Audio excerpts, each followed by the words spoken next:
வணக்கம். நான் கஸ்தூரி மாசிலன்.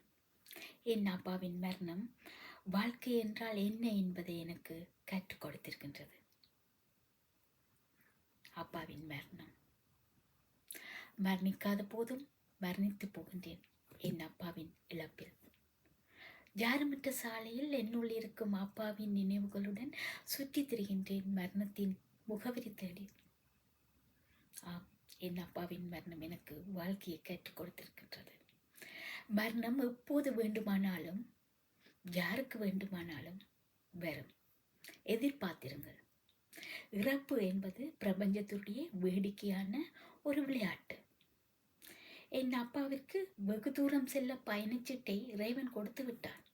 எதிர்பார்க்காத நேரத்தில். எப்போது வரும், எப்படி வரும், யாருக்கு தெரியும்? என்ன நடக்கும், யாருக்கு புரியும்?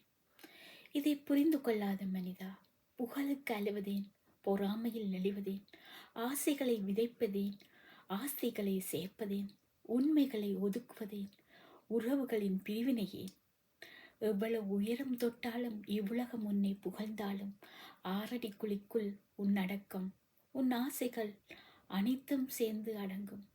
மரணம் வாழ்க்கை அத்தியாயத்தின் முற்றுப்புள்ளி, இதயத்தின் வேலை நிறுத்தம், அடிமை மூச்சின் சுதந்திரம், உடலில் இருந்து உயிரின் விடுதலை, உடலும் மண்ணும் சங்கமித்தல், கல்லறை பிறக்க கருவாக இருத்தல், சதை மறந்து எலும்பாகும் மந்திரம். அப்பாவின் மரணத்தின் பின் வாழ்க்கையில் ஒரு நம்பிக்கை இல்லாமல் இருந்தது.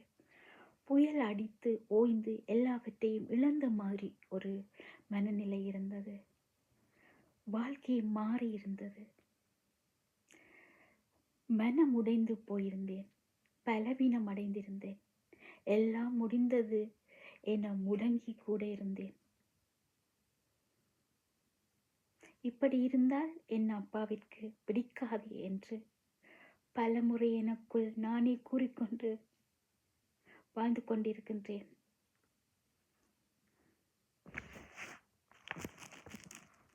ஒவ்வொரு வீட்டிலும் மரணம் நிகழும். ஆறுதலான ஒரு வார்த்தை இல்லாவிட்டாலும் பரவாயில்லை, மனம் நோகும்படி நடவாதீர்கள்.